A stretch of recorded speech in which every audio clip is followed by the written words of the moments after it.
crisis that's coming is going to be far worse than anything that was experienced in 2008. But it's going to be of a different nature, and there's going to be a different outcome. Of course, the cause is the same. It's the Federal Reserve and monetary policy, and to a lesser but also important extent, government fiscal policy, which is helping to drive the reckless monetary policy. In 2007, early 2008, they were saying, nothing to worry about. This isn't a big deal. Subprime is contained. Everything is fine. The real estate market is fine. The economy is fine. We're not going to have a recession. It's all good, right? And so they didn't understand the significance of what had just happened because it wasn't part of their forecast. It was part of my forecast. So the minute that happened, it kind of, reinforced in my mind, hey, I'm right, because this thing has now happened.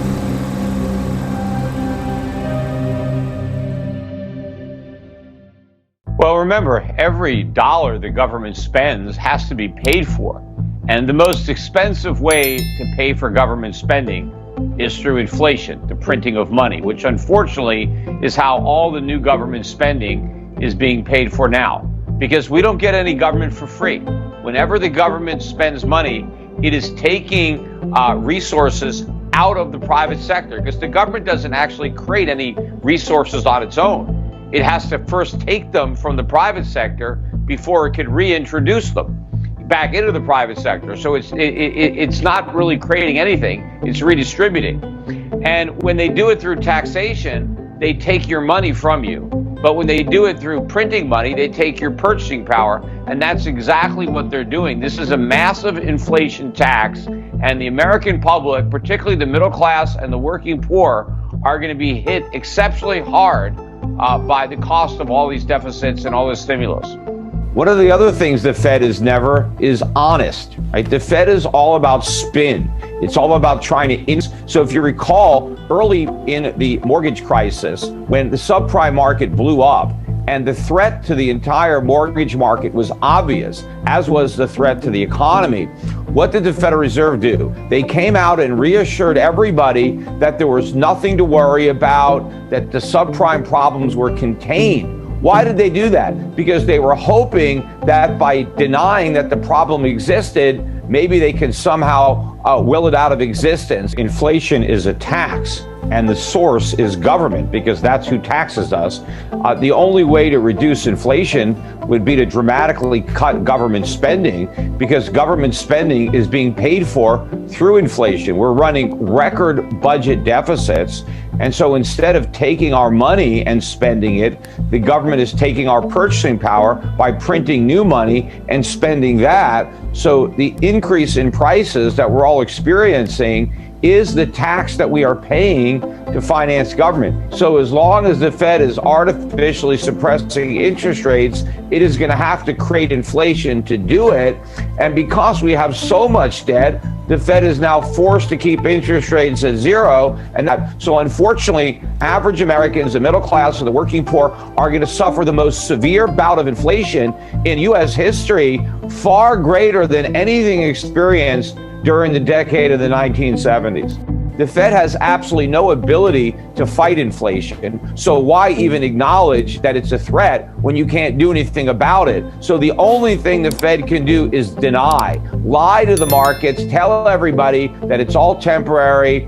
What we're really experiencing is the beginning of a long overdue, huge increase in the cost of living, not only the result of the inflation that the Fed has created since the pandemic, but of all the inflation that we created before the pandemic that we've yet to deal with. What is coming is a major collapse in the value of the dollar. The inflation is ultimately going to result in the cost of living rising much faster than the paper value of people's assets. So believe me, the rich are going to get theirs too. Everybody in America is going to be impoverished to a degree by these failed policies. If the Federal Reserve had actually been able to normalize interest rates the way they said they were, if they could have gotten them back up to 5%, if they were able to shrink their balance sheet like they said they would, back down to under $1 trillion. See, all the things that the Fed said they were going to do, they couldn't do. I got it right. I said from the very beginning in 2008, 2009, they're never going to shrink the balance sheet. They're never going to end QE. I mean, so all the stuff that I said early on has proven to be correct. The only thing that hasn't happened yet is the ultimate crash. But everything else I said would happen has happened, and everything that the central banker said would happen has not happened. The reverse of what they said. But by doing more of the same and digging us into a deeper hole, they've been able to delay the ultimate day of reckoning. But they're not going to cancel it. Governments around the world are printing all this money as factories are shutting down, as mines are shutting down. So we're getting less production of stuff, but we're getting a lot more production of money. Meanwhile, companies took on unprecedented amounts of debt. Governments took on unprecedented amounts of debt to do the wrong thing. What should governments have done during the pandemic? They should have cut government spending. They should have recognized that the economy was in trouble, and the way that you help an economy is by reducing the burden that government places on that economy. Government exacts a cost because government produces nothing. Government lives off the productivity of the private sector. Well, if the private sector is thriving, then the government can take some of those resources. But when the private sector is struggling with pressures like the pandemic, government needs to be smaller. Government needs to cut back and free up those resources back to the private sector so it can use them when it needs them. Instead, we did the opposite. We compounded the problems by increasing the toll exacted by government.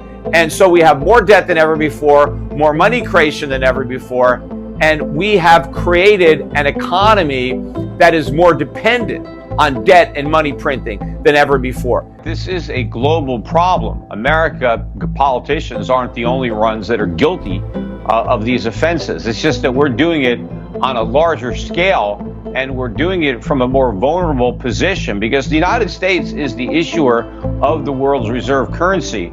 And we depend on the overvalued dollar for our standard of living. We have huge trade deficits, which, by the way, are now at record levels, along with record budget deficits.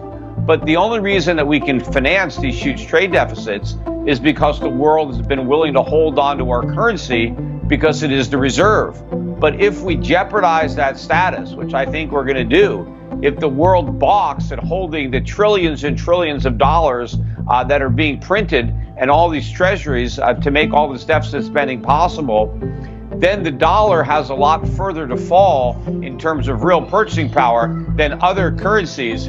And we're going to see a much bigger increase in the standard of living here in the United States because Americans have benefited far more from the current monetary system than any other country. And if this system comes to an end, which hopefully it will for the sake of the world, and so we can go back on a sounder monetary system, but the country that ultimately will suffer the most in the short run is the United States.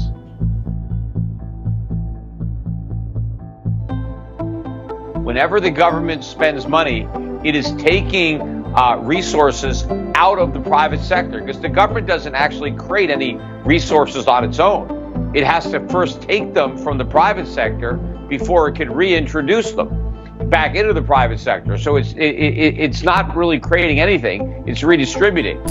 What should governments have done during the pandemic? They should have cut government spending. They should have recognized that the economy was in trouble, and the way that you help an economy is by reducing the burden that government places on that economy. This is a global problem. America, politicians aren't the only ones that are guilty of these offenses. It's just that we're doing it on a larger scale, and we're doing it from a more vulnerable position because the United States is the issuer of the world's reserve currency, and we depend on the overvalued dollar for our standard of living.